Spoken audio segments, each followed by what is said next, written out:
A quick reminder of our top stories here on Al Jazeera. German police say they've released the man arrested after Monday's lorry attack on a Berlin Christmas market because of insufficient evidence. Officials in the Turkish capital Ankara have led an emotional farewell for Russia's ambassador to Turkey, who was shot dead on Monday night.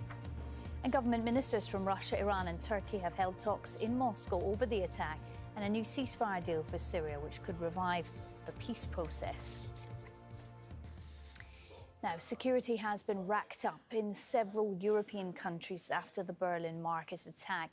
But what are the political ramifications that the attack might have? Well, to discuss this, we're joined by Famke live from Paris. She's the head of political intelligence at Open Cities, a political risk consultancy. Famke, thanks very much for joining us on the programme. Politically speaking, for Angela Merkel, what does this attack mean for her? For her, the problem is that this was maybe not a surprise, but it will still have important political consequences because she was the one who defended a very open policy towards refugees coming to Germany, and she was heavily criticized by members of her own party and also by the far-right party in Germany, which is currently gaining in support.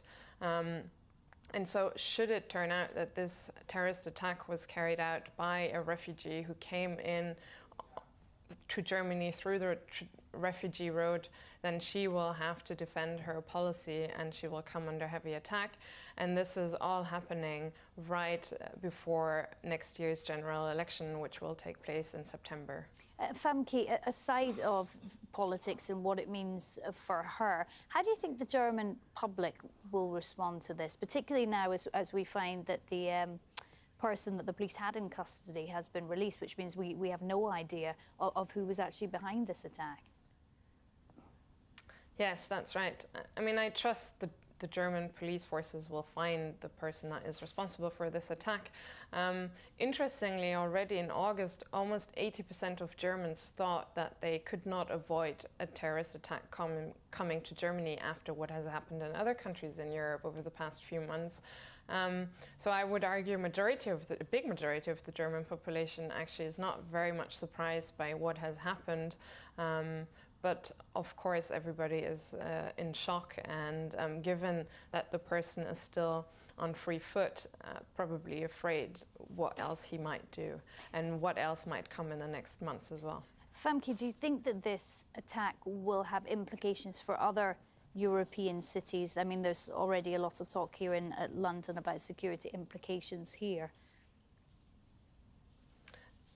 It probably won't have a direct impact, but more generally we can say that definitely all major European cities are under a threat of a terrorist attack.